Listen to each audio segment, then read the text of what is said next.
भगवान देवाधिदेव महादेव की कृपा से, उनकी करुणा, उनकी उदारता से भीलवाड़ा राजस्थान की ये पवित्र पावन भूमि, जहाँ आप और हम सभी भगवान शिव की पवित्र पावन पुनीत शिव महापुराण की कथा श्रवण करने के लिए विराजमान है। कथा मंडप में विराजमान सभी संत, ब्राह्मण, तपस्वी जन, साधक, उपासक, ऋषिगण, मुनिगण एवं इस पवित्र कथा के प्रांगण में भगवान शिव की अविरल कथा को श्रवण करते सभी श्रोता भाई बहन। कथा के आयोजक निचंद राय, कथा के आयोजक श्री संकट मोचन हनुमान जी महाराज एवं श्री संकट मोचन हनुमान मंदिर के महंत श्री बाबू गिरी जी महाराज, जो इस दिव्य कथा को भीलवाड़ा नगर में लेकर आए हैं। एक बार उनके लिए जोरदार ताली बजाकर उनका स्वागत, वंदन, अभिनंदन। जिनका अथक प्रयास और प्रबल प्रयास इस कथा को भीलवाड़ा की पवित्र भूमि पर, भीलवाड़ा की पवित्र धरा पर लेकर आए। साथ में कदम से कदम मिलाकर जिन्होंने इस पवित्र कथा को संजोया, क्षेत्रीय विधायक श्री अशोक जी कोठारी जी, जिनका अथक सहयोग इस दिव्य कथा को मिला कि व्यवस्था में तत्पर रहे। एक बार उनके लिए भी जोरदार ताली बजाकर उनका साधुवाद। एवं श्री शिव महापुराण कथा समिति भीलवाड़ा राजस्थान, जहाँ की पवित्र भूमि पर भीलवाड़ा की ये पवित्र समिति इस पवित्र शिव पुराण की कथा को दिव्यता और भव्यता के साथ में आयोजित कर रही है। ये स्पीकर कान लगाओ ना, ऊपर वाले। भगवान शिव ओगड़दानी, त्रिकालदर्शी, कैलाशी, अविनाशी, जिनकी पवित्र कथा संपूर्ण जनमानस को एक ऊर्जा प्रदान करती है। भीलवाड़ा नगर, जहाँ के प्रत्येक क्षेत्र में भगवान शिव ही विराजमान है। थोड़ी थोड़ी दूरी पर यदि आप जाएंगे भीलवाड़ा में,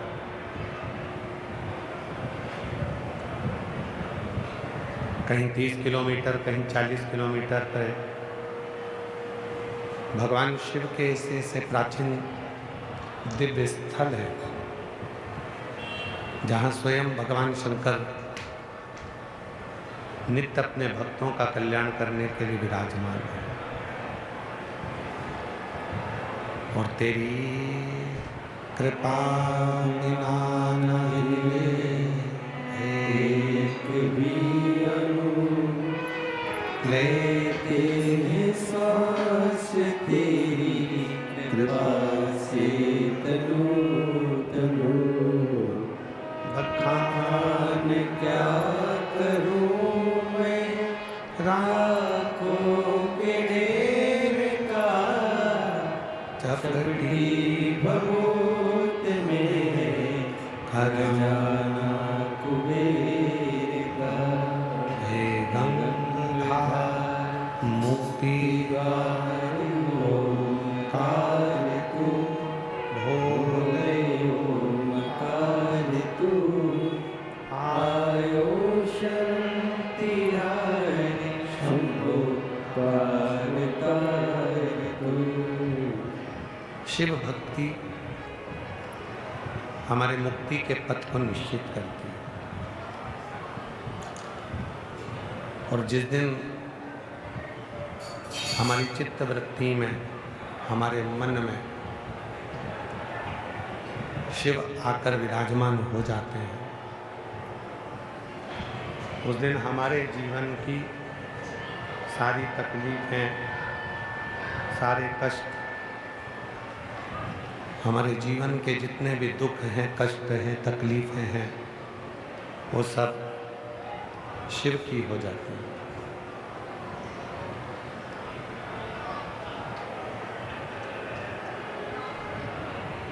एक लोटा जल लेकर जब हम शिव जी के मंदिर जाते हैं,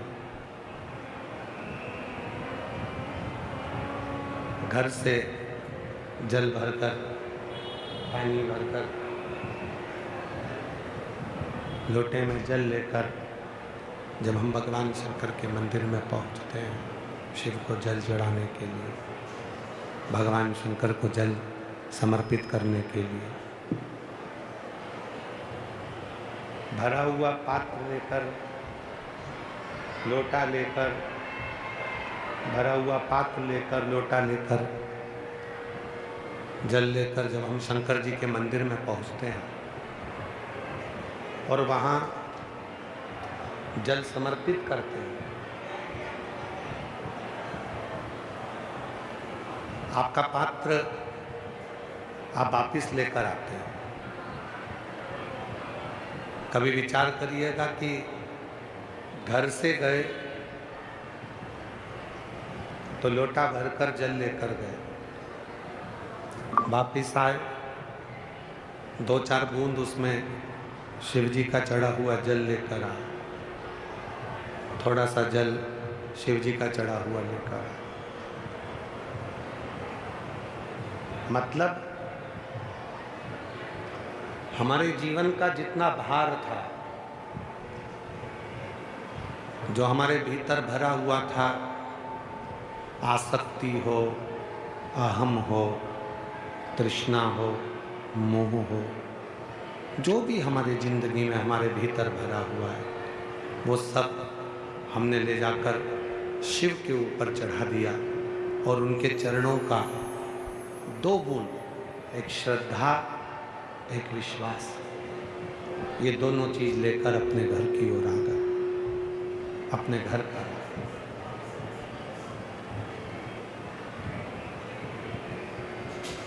शिव तुमसे तुम्हारा धन,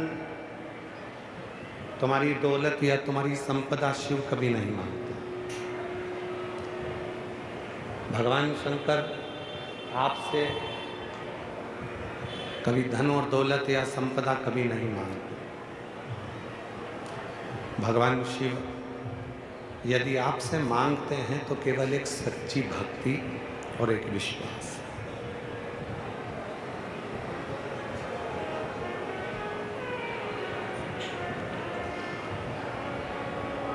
जिसकी जिंदगी में श्रद्धा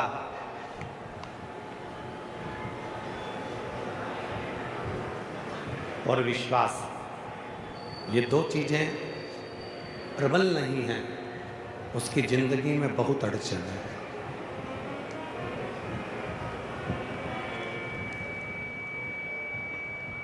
वो जीवन में फिर कभी सफल नहीं हो सकता, वो जीवन में कभी सक्सेस नहीं हो सकता, क्योंकि उसके जीवन में ना श्रद्धा है, ना उसके जीवन में विश्वास है। एक श्रद्धा, एक विश्वास, और दोनों रामचरितमानस में तुलसी बाबा ने कहा, शंकर विश्वास रूपिणो, और पार्वती जी के लिए कहा श्रद्धा।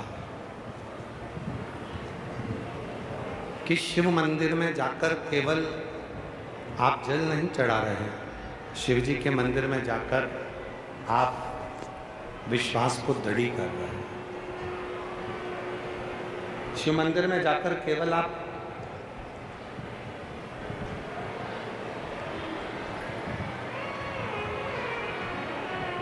आवाजें खोलो भाई, बाहर के पंडालों की आवाजें खोलिए, सब दूर की। भीतर भी आवाज़ कम है तो बाहर भी आवाज़ कम होगी, अंदर भी स्टेज पे आवाज़ कम है तो बाहर की आवाज़ें जितनी भी हैं सब दूर की खोल लीजिए। शिव को हम केवल शिव के पास में जा रहे हैं, भगवान शंकर के नज़दीक जा रहे हैं, शिव जी की शरणागति में जा रहे हैं, भगवान शंकर के पास जा रहे हैं, तो एक विश्वास और एक श्रद्धा, दो चीज। कितनी दृढ़ है, कितनी प्रबल है आपके भीतर, यह आपके ऊपर निर्भर करता है।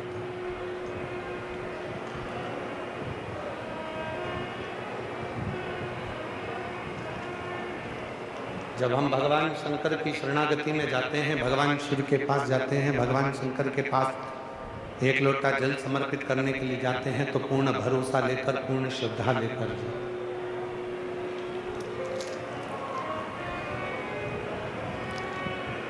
कितने तरह के रोगी संसार में हैं,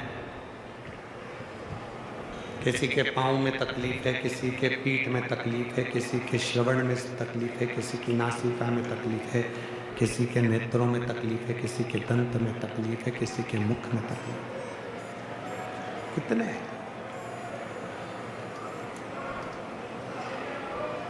एक नेत्र का रोगी, अरे आवाज खोल दो भाई, उधर पीछे की आवाज खोलो ना पंडालों की। एक नेत्र का रोगी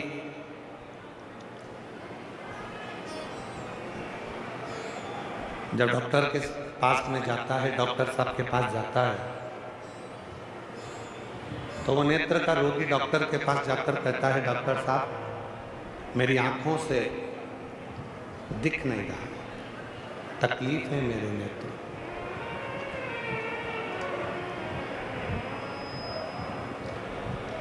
डॉक्टर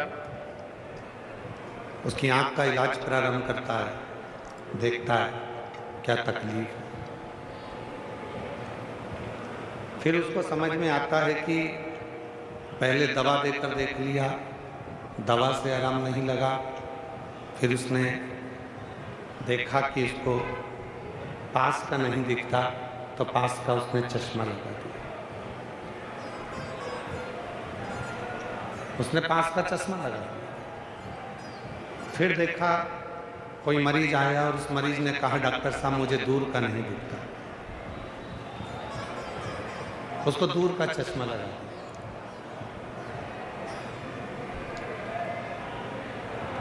पर कोई कोई मरीज ऐसा होता है कि उसको पास का भी नहीं दिखता और दूर का भी नहीं दिखता, तो डॉक्टर इतना होशियार रहता है कि एक ही चश्मे में 2 गिलास लगाता है, ऊपर से देखोगे तो दूर का दिखेगा और नीचे से देखोगे तो पास का दिखेगा। चश्मा एक ही है, गिलास 2 हैं, कांच 2 हैं, उससे पास का भी दिख रहा है और दूर का भी दिख रहा है। पर अब आज जो कलिकाल चल रहा है, इस कलिकाल में अब चश्मे का काम खत्म हो गया, अब लेंस का काम चालू हो गया। अब डॉक्टर चश्मा नहीं लगाता, लेंस लगा देता है, उस लेंस से तुम्हें अच्छा दिखना प्रारंभ हो जाता है। वो लेंस, कितने मरीज मिले जो कहते हैं मुझे पास का नहीं दिखता, कोई कहता है मुझे दूर का नहीं दिखता। आज तक जिंदगी में एक मरीज ऐसा डॉक्टर के पास नहीं पहुंचा कि मैं बहुत दिनों से जल चढ़ा रही हूं, मुझे मेरा महादेव नहीं दिखता।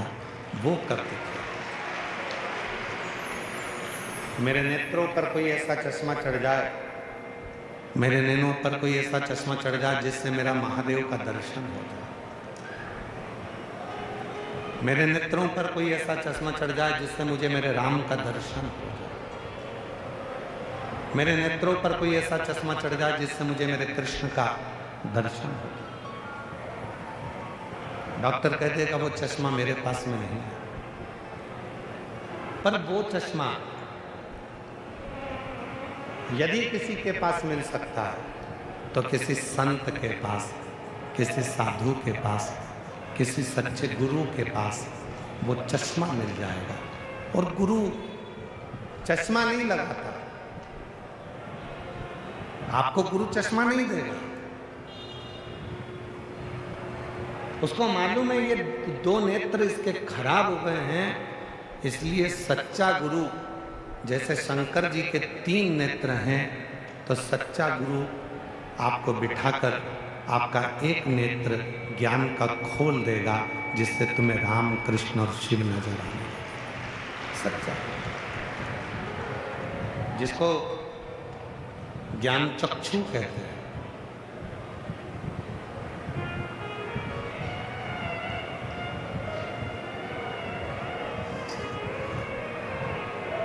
एक ऐसा नेत्र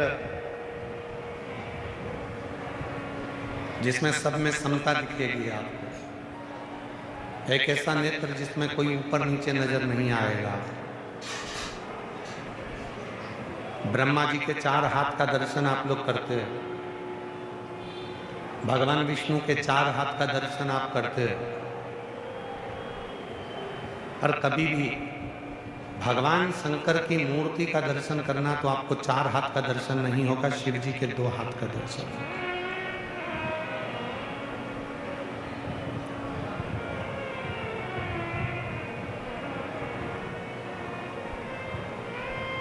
शिव जी के केवल 2 हाथ का दर्शन आपको, या तो शिव जी अपनी तप मुद्रा में बैठे होंगे, हाथ में डमरू होगा, त्रिशूल होगा, 2 हस्त मेरे शंकर भगवान अपने रखते हैं, 4 हाथ बहुत कम रखते हैं। 4 हाथ की जरूरत तो शिव जी को जब लगती है तभी वो 4 हाथ का दर्शन देते हैं, वरना मेरे भोलेनाथ अपने 2 हाथों को अपने पास में रखते हैं। शिव 2 हाथ के, ब्रह्मा जी के 4 हाथ, भगवान विष्णु भी 4 हाथ में दर्शन देते हैं, पर मेरे शिव 2 हाथ में दर्शन देते हैं।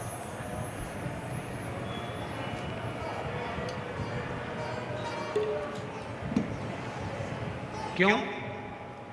किसी ने पूछा कि भगवान शंकर अपने 2 हाथ क्यों रखते हैं, तो शिव जी से माँ पार्वती जी ने भी कहा कि ब्रह्मा जी तो 4 हाथ रखते हैं, भगवान विष्णु 4 हाथ रखते हैं, सब देवता 4 हाथ रखते हैं, आप 2 हाथ रखते हो, क्यों? तो शिव जी ने कहा, मैंने अपने 2 हाथों से एक संपन्न व्यक्ति को पकड़ रखा है और एक प्रपन्न व्यक्ति को पकड़ कर रखा है। और जिसने अपनी जिंदगी में संपन्न और प्रपन्न इन दोनों को पकड़ कर रखा है, उसी ने अपनी जिंदगी को प्रसन्नता में जिंदगी को जीना प्रारंभ किया। पर आज की जो स्थिति है, आज का जो समय है, आज की जो स्थिति है, आज का जो समय है, ये बड़ा विचित्र समय है। आज के समय में व्यक्ति प्रपन्न व्यक्ति को कम पकड़ता है और संपन्न व्यक्ति को ज्यादा पकड़ता है। थोड़ा सा पैसे वाला कोई तुम्हारा रिश्तेदार होगा तो तुम तुरंत उसका गुणगान गाना प्रारंभ कर दोगे। अरे वो जयपुर में वो रहता है ना, जिसका सोने चांदी का काम है, इतना बड़ा काम है, वो हमारा मौसी का छोरा है। अरे वो वहां का जो वो है ना मंत्री, वो हमारे काका जी का लड़का है।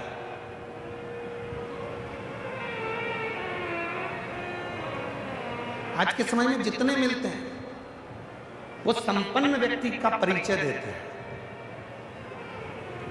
आज तक एक व्यक्ति नहीं मिला जिंदगी में कि जो प्रपन्न व्यक्ति का परिचय दे रहा, गरीब का परिचय दे रहा, जिसके पास धन नहीं है उसका परिचय दे रहा, जिसके पास संपदा नहीं है उसका परिचय दे रहा। जिसके पास दौलत नहीं है उसका परिचय दे रहा हूं, जो सब्जी का ठेला लगा रहा है उसका परिचय दे रहा हूं, जो पान की दुकान लगा रहा है उसका परिचय दे रहा हूं, जो कबाड़े का काम कर रहा है उसका परिचय दे रहा हूं, जो रोड पे बैठकर थोड़ा सा कपड़े का व्यापार कर रहा है उसका परिचय दे रहा हूं। ये दुनिया संपन्न व्यक्ति का परिचय देती है पर प्रपन्न व्यक्ति का परिचय नहीं देती। और मेरे शंकर भगवान एक ऐसे मेरे देव अधिदेव महादेव हैं जो संपन्न को भी पकड़ते हैं और प्रपन्न को भी पकड़ते हैं और बीच में आनंद।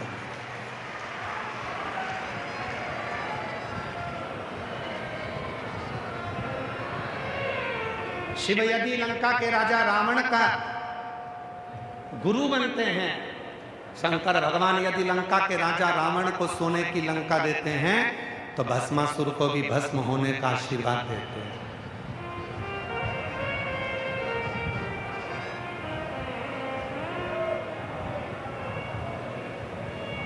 शिव यदि चोर को कुबेर पद प्रदान करते हैं तो कड़प की नेत्र की ज्योति भी प्रदान करते हैं। वो शिव है।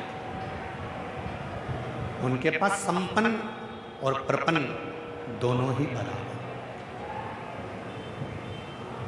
दोनों संपन्न भी बराबर है, प्रपन्न भी बराबर है।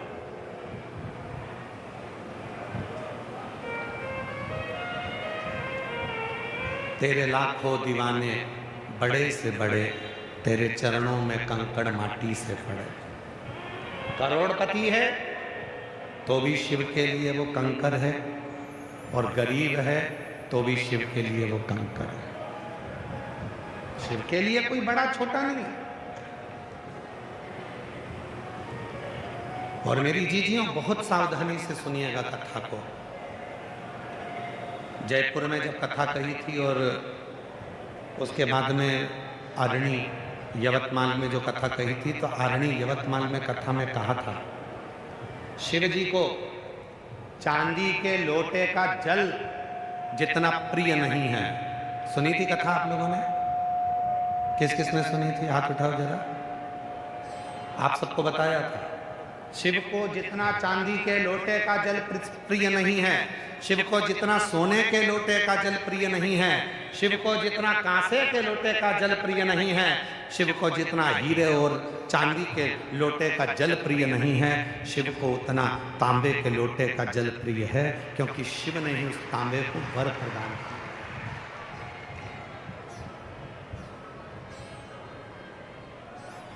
और कोई तुमसे कह दे, कोई तुमसे आकर कह दे कि शंकर जी को चांदी का लोटे का जल ही प्रिय है, तो समझ लेना पक्का मूर्ख बना दिया। चांदी का लोटा इसको चाहिए इसलिए कह रहा है, शंकर को नहीं चाहिए।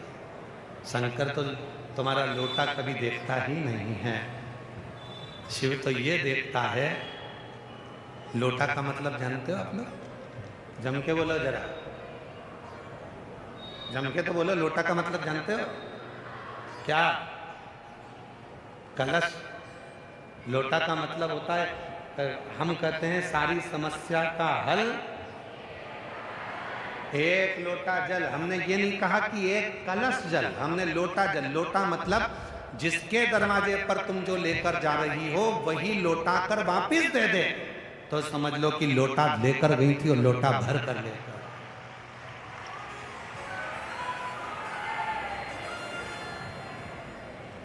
हमने कलश नहीं कहा। अपने जीवन में जितनी शिव महापुराण की कथा करी है 30-32 सालों में, उन पूरी कथाओं में केवल एक ही बात कही कि सारी समस्या का हल एक लोटा जल। लोटा का मतलब है देना और लौटा कर वापिस दिया, लौटा कर दिया।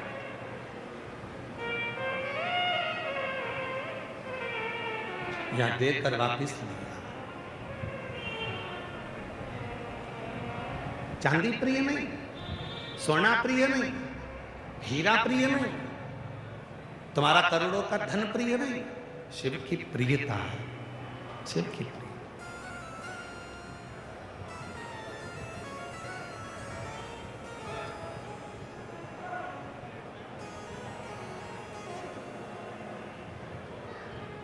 शिव की। कहाँ से लाऊं गंगा, कहाँ से लाऊं यमुना।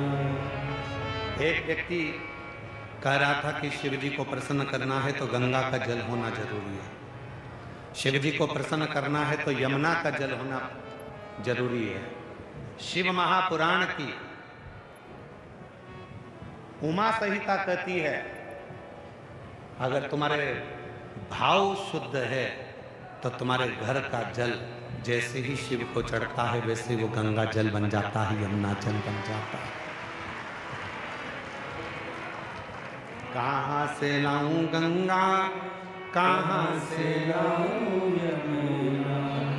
कहाँ से लाऊं सरयू आपार पड़ी रे, ओ भोले तेरी सेवा हमसे बनी रे।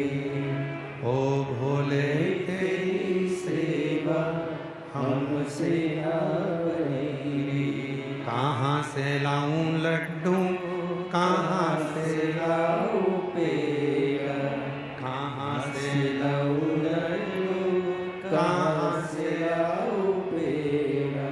कहाँ से लाऊं बर्फी वो शक्कर चढ़ी रे, कहाँ से लाऊं बर्फी वो शक्कर जड़ी रे।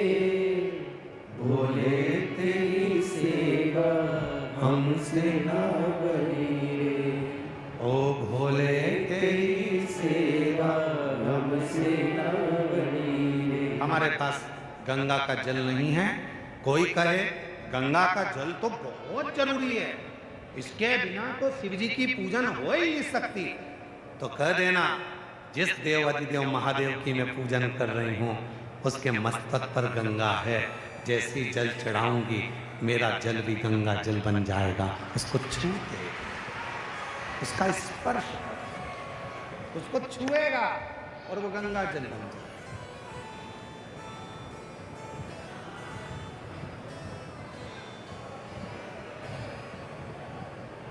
भविष्य पुराण में लिखा है चरण किसके छूना चाहिए। भविष्य पुराण में लिखा है कि चरण किसके छूना चाहिए कलिकाल में, तो भविष्य पुराण में लिखा कि चरण उसके छूना जिसके आचरण अच्छे हों, और जिसके आचरण अच्छे ना हो वो कितनी भी ऊंची गादी पर क्यों ना बैठा उसके चरण छूने की जरूरत नहीं है, फिर अपने माता पिता और अपने पति के चरण छू। आचरण की श्रेष्ठता है तो चरण भी, चरण छूने का मतलब मालूम है आप लोगों को?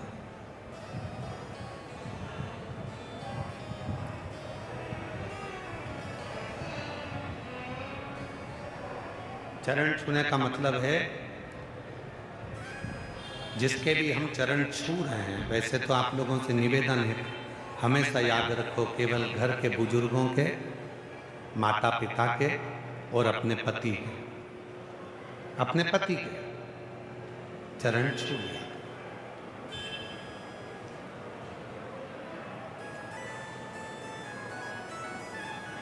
और हमारा पतियों से भी निवेदन है, तुम क्यों हंस रही हो? हम तो कुछ बोले नहीं बोले। मेरा पतियों से भी निवेदन है, कभी बन सके हम ये नहीं करें कि तुम अपनी पत्नी के चरण छुओ, पर इतना सा निवेदन है इसका दिल छूने का प्रयास जरूर करना। ये मेरी जितनी जीजियां हैं ना, ये मेरी जितनी बहनें हैं, ओ मेरे जीजा, ये मेरी जितनी जीजियां हैं ना, इनका दिल बड़ा साफ है। तुम भले चरण मत छुओ पर इनका दिल जरूर छुओ, इनका हृदय जरूर, कि इसके भी मन में थोड़ी चोट पहुंचती होगी, इसके भी दिल में कुछ ना कुछ तो होगा। कभी तो एकांत में बैठकर उससे पूछा करो कि तू उदास क्यों रहती है, तू चुप क्यों रहती है, क्या बुरा लग गया तुझको, क्या तकलीफ है तुझको। कभी तो दिल छूने का प्रयास करो। और ये कथा सियोर वाला महाराज अपने मन से नहीं कह रहा, ये कथा शिव महापुराण से कह रहा है। चंचुला देवी एकदम चुप होकर बैठी थी, मौन होकर बैठी थी। तो पार्वती जी ने जाकर पूछा था कि मेरे पति को यह पसंद नहीं कि तुम चुप रहो।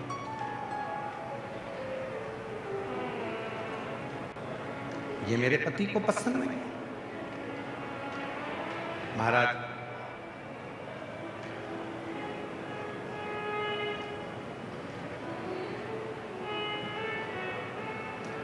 दिन भर मुंह फुलाकर, भगोने जैसा मुंह बनाकर घर में बैठी रहो तो ये किसको पसंद है? प्रसन्न रहिए। तुम्हारे चेहरे पर जितनी प्रसन्नता होगी, हम तो यहां तक कहते हैं कि तुम्हारे ऊपर कितना भी कर्जा हो जाए, सारी बैंकों का लोन तुम्हारे ऊपर हो जाए, तुम्हारी जमीन जायदाद भी अगर गिरवे में है और तुम्हारा सोना भी गिरवे में है, तो भी तुम्हारे चेहरे की प्रसन्नता खत्म नहीं होना चाहिए। मुस्कुराकर चलो, एक दिन कर्जा अपने आप चुके। मुस्कुराकर तो चलो, चेहरा तो खुश रखो। अगर रोज रोते रहोगे रोते रहोगे रोते रहोगे रोते रहोगे तो रोने से कोई काम नहीं चलेगा। प्रसन्न रहो। दुख है, प्रसन्न होगा। बड़ी बीमारी आ गई, कोई रोग आ गया, कोई तकलीफ आ गई, मिटेगा। थोड़ा खुश तो रहो, प्रसन्न तो रहो। एक पत्र है, उस पत्र में एक बहन ने पत्र में कितनी जोरदार बात लिखी, जरा पढ़िए।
नकुल ठकुराल, मेरा मोबाइल नंबर ये है। गुरुदेव, कोटि कोटि प्रणाम करती हूँ। एक लोटा जल का क्या गुणगान करूँ। मेरी जेठ की बेटी को ब्लड कैंसर हो गया। जयपुर के महात्मा गांधी अस्पताल में इलाज चल रहा था। कैंसर लास्ट स्टेज पर था और 13 दिन से वेंटिलेटर पर डॉक्टरों ने डाल दिया था। डॉक्टरों ने कह दिया था घर ले जाओ। पत्र एलईडी पर चल रहा है, आप लोग पढ़ सकते हैं। नहीं चल रहा। एलईडी वालों से निवेदन है, बार बार नहीं कहना पड़े, आप लोग इसको टच करो ना, जिससे ये पत्र वहां चले। रोज रोज एक ही बात थोड़ी ना कहेंगे हम।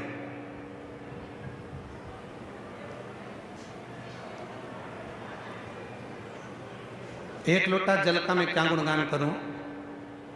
मेरी जेठ की बेटी को ब्लड कैंसर हो गया था। जयपुर के महात्मा गांधी अस्पताल में इलाज चल रहा था। कैंसर लास्ट स्टेज पर था।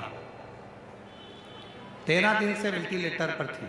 डॉक्टरों ने मना कर दिया था, घर ले जाने को बोल दिया था। गुरुदेव, मेरा मन बिल्कुल नहीं मान रहा था। मैंने मेरे जेठ जी से बोला कि किसी शिव मंदिर में जाके बाबा को एक लोटा जल चढ़ाना प्रारंभ करो और बेटी से कहो कि वो प्रसन्न रहे, खुश रहे। जितनी वो खुश रहेगी, उसके मन में ये विचार कर ले कि कैंसर नहीं है तो एक दिन कैंसर समाप्त हो जाए। गुरुदेव, वेंटिलेटर पर पड़ी हुई बेटी को उसके पिताजी जल लगाकर आते शिव जी का चढ़ा हुआ और बाबा के भरोसे बस एक ही काम करते कि श्री शिवाय नमस्तुभ्यम उसके कानों में कहते। 3 दिन नहीं हुए, और बेटी को वेंटिलेटर से नीचे उतार दिया गुरुदेव। बाबा की ऐसी कृपा हुई, 3 दिन में वेंटिलेटर से नीचे उतार दिया। पूरा की पूरा स्टाफ हैरान हो गया कि ये कैसे वेंटिलेटर से उतर गई, ये तो लास्ट स्टेज पे थी। पर बाबा की ऐसी कृपा हुई गुरुदेव, आज पूरी तरह से वो स्वस्थ हो गई। आपका एक कहना माना, आप कहते हो कि बड़ी से बड़ी बीमारी हो जाए तो भी अंदर से सोचना कि मुझे कोई बीमारी नहीं है, तो एक दिन बाबा उस बीमारी को समाप्त जरूर कर देता है। और वही आज मैं बाबा को यहाँ प्रणाम करने के लिए आई हूँ। मेरा नाम ममता ठकुराल, नकुल ठकुराल मेरा मोबाइल नंबर ये है। मैं बाबा को यहाँ प्रणाम करने के लिए, एक पत्र और है, देखिए आस्था चैनल पर पत्र को पढ़िए। मैं आशा अपूर्वा टेलर, भीलवाड़ा, बापू नगर निवासी हूँ। मेरा बुटीक वर्क है सिलाई को। गुरुदेव, कोविड के दौरान मुझे ब्लड कैंसर हो गया था। मेरा इलाज दिल्ली के एम्स हॉस्पिटल में चल रहा था। बचने की कोई उम्मीद नहीं थी। 4 कीमो हो चुके थे। डॉक्टर ने कह दिया था कि अंतिम है और इसका स्वास्थ्य सुधर नहीं रहा। डॉक्टर ने हाथ ऊंचे कर दिए। जब सब दूर से हार गए, तब मेरी ननंद नंदोई ने कहा, वो सीहोर वाला बाबा कहता है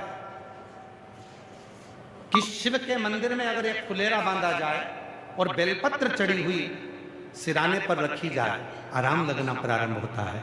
और मेरे परिवार वालों ने शिव का नाम लेकर, कुंदकेश्वर का नाम लेकर वही किया। और आज 5 वर्ष हो गए, मैं पूरी स्वस्थ होकर बाबा की कृपा से अपना बुटीक चला रही हूँ। और शिव की कृपा से मैं स्वस्थ हूँ। शिव की कृपा।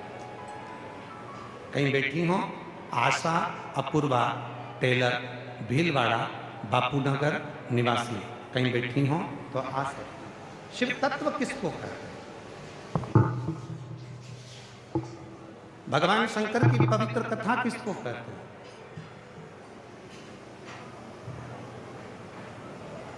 शिव की मूलता किसको कहते हैं? एक आपका विश्वास, एक आपकी दृढ़ता, एक आपका भरोसा शिव के प्रति, शिव के। और जब तक विश्वास पूर्ण नहीं होगा तब तक शिव नहीं मिल सकता। जब तक विश्वास पूर्ण नहीं है तब तक शिव नहीं मिलेगा। शिव को पाने का सबसे सुंदर तरीका है आपका भरोसा, आपका भरोसा। और शंभु शरण मांगू घड़ी रे घड़ी, दुख काटो दया करी दर्शन आपको।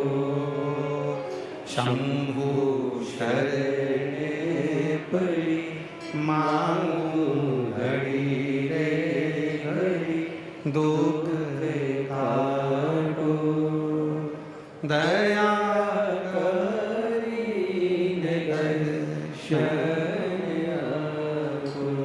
शिव को विश्वास पर, भरोसे पर, दृढ़ता पर जीता जा सकता। मुस्कुरा, दुख आ गया, तकलीफ आ गई, कष्ट आ गया, कर्जा बढ़ गया, टेंशन बढ़ गया, तो भी अपने चेहरे की मुस्कुराहट को समाप्त मत होना। तब भी अपने चेहरे की मुस्कुराहट को समाप्त मत होना। मुस्कुरा, आ गया, आ गया। हमें कोटा के एक सुमित, उनके लड़के का नाम है, और हरि कृष्ण उनके पिता का नाम, चौहान है। उन दोनों का स्मरण आता है। कोटा के जब शर्मा जी कथा कराए तब उस समय पर हमारा वहाँ जाना हुआ, तो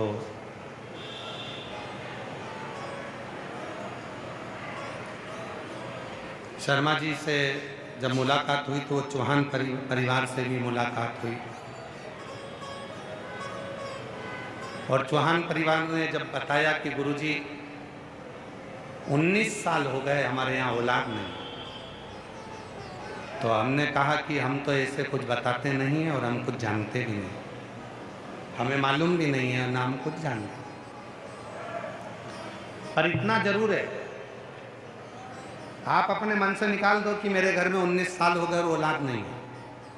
आप आज से ही अंदाजा लगा कर बैठो, आज से आपकी चित्तवृत्ति में यह अंदाजा लगा कर बैठ जाओ कि मेरे घर में 4 महीने के अंदर, 3 महीने के अंदर मेरा भोलेनाथ मेरे घर में मेरी पत्नी की गोद में औलाद दे देगा। बस इतना अंदाजा।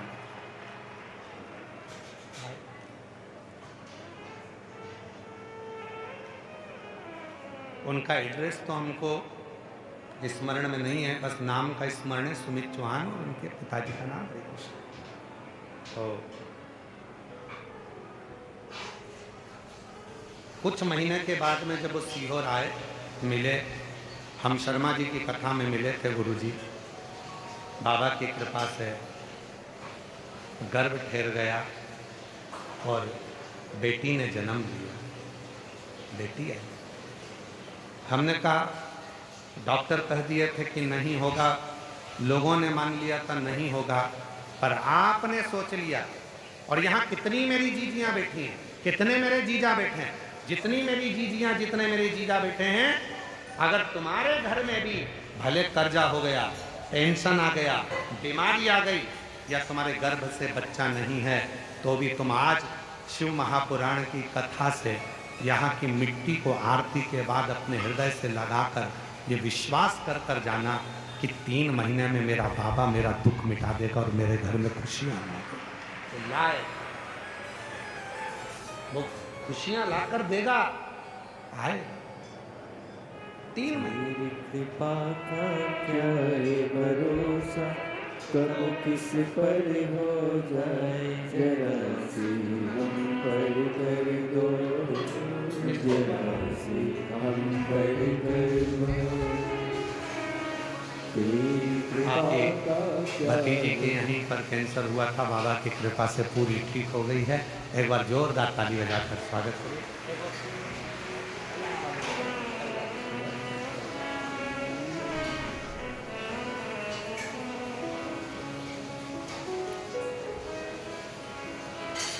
तेरी कृपा का क्या है भरोसा, कब किस पर हो जाए, जरा सी हम पर कर दो, जरा सी हम पर कर दो। जिस पर भी हो गई तेरी कृपा करुणा, वो भव पार हुआ, भव पार हुआ।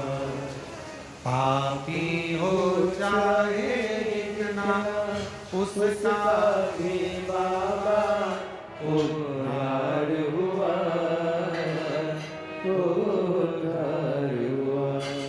गिद्ध अजामिल गणिका जैसे तेरे मन को भाए, जरा सी हम पर कर दो, जरा सी हम पर कर दो। तेरी कृपा का क्या है भरोसा, कब किस पर हो जाए, जरा सी हम पर कर दो, जरा सी हम पर कर दो। एक विश्वास, हे दुख कटेगा, तकलीफ आई कटेगा, कष्ट आया कटेगा, संकट आया मिटेगा। शिव तुम्हारे धन से प्रीति नहीं रखता, शिव तुम्हारे मन से प्रीति रखता। शिव को तुम्हारा धन नहीं चाहिए, शिव को तुम्हारी संपदा नहीं चाहिए, शिव को तुम्हारी दौलत नहीं चाहिए, शिव को केवल तुम्हारा शुद्ध भाव चाहिए। शुद्ध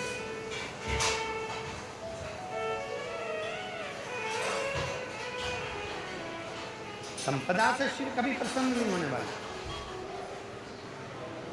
जो लड़के लड़कियां कहते हैं कि मैं सीए की पढ़ाई कर रही हूं और मेरा क्लियर नहीं हो रहा, जो बच्चे कहते हैं मेरी सरकारी जॉब नहीं लग रही, जो बच्चे कहते हैं मेरी नौकरी नहीं लग रही, उनको हम कहते हैं कि एक बार शिव महापुराण की कथा पर भरोसा कर कर मेहनत को 4 गुना करो, परिश्रम 4 गुना करो, 10 जगह का एग्जाम दो और अपनी पढ़ाई को बढ़ाओ। और जब एग्जाम देने जाओ तो बेलपत्री की बीच वाली पत्ती पर शहद लगाकर फिर जाओ और बाबा को साथ विचार कर कर जाना, बाबा सब सफलता क्यों नहीं देगा। एक नीमच से कोई महिला आई है, एक पत्र है इसका, नीमच से आई है महाराज।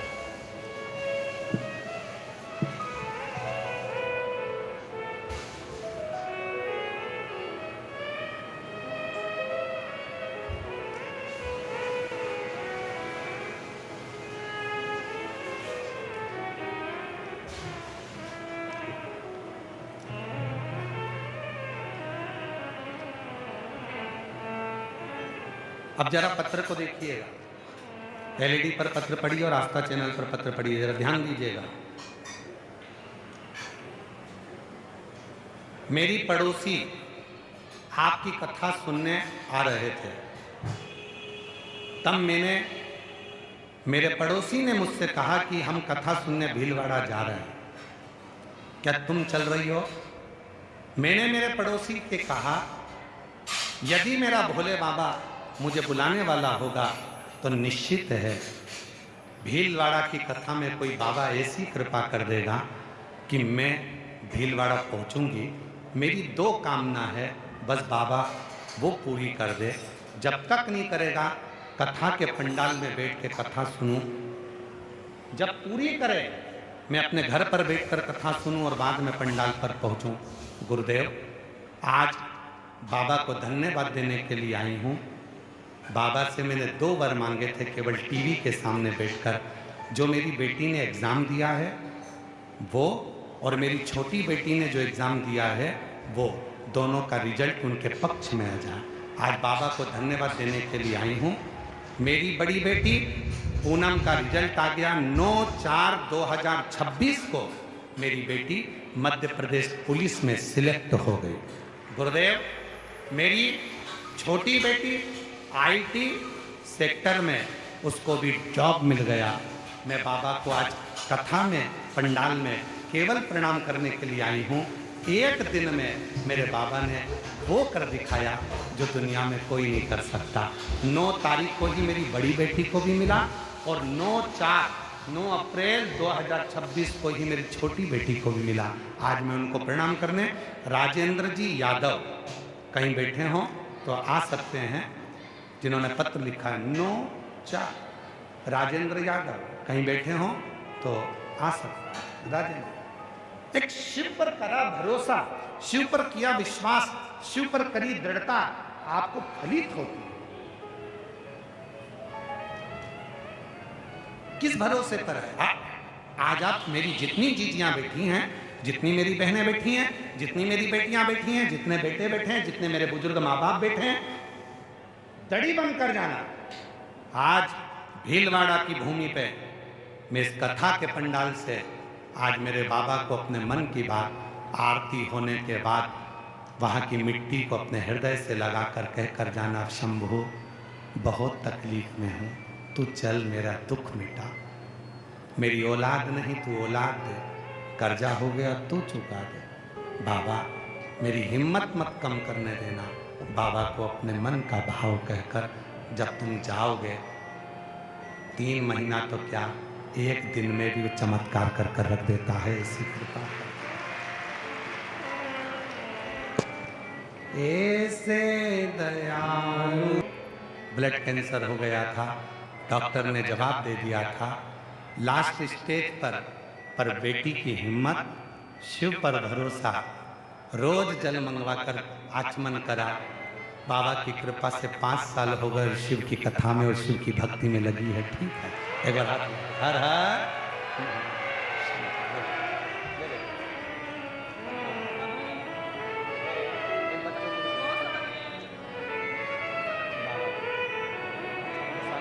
उसने लिखा आप रोज जल चढ़ाने जाते थे, जल ला कर देते थे, बाबा की कृपा से।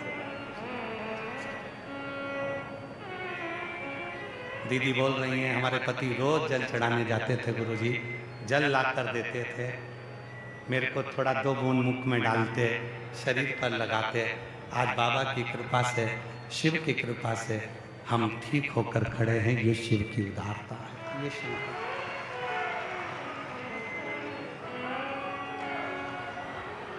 शिव शिव है, शंकर शंकर है। एक भक्ति, विश्वास,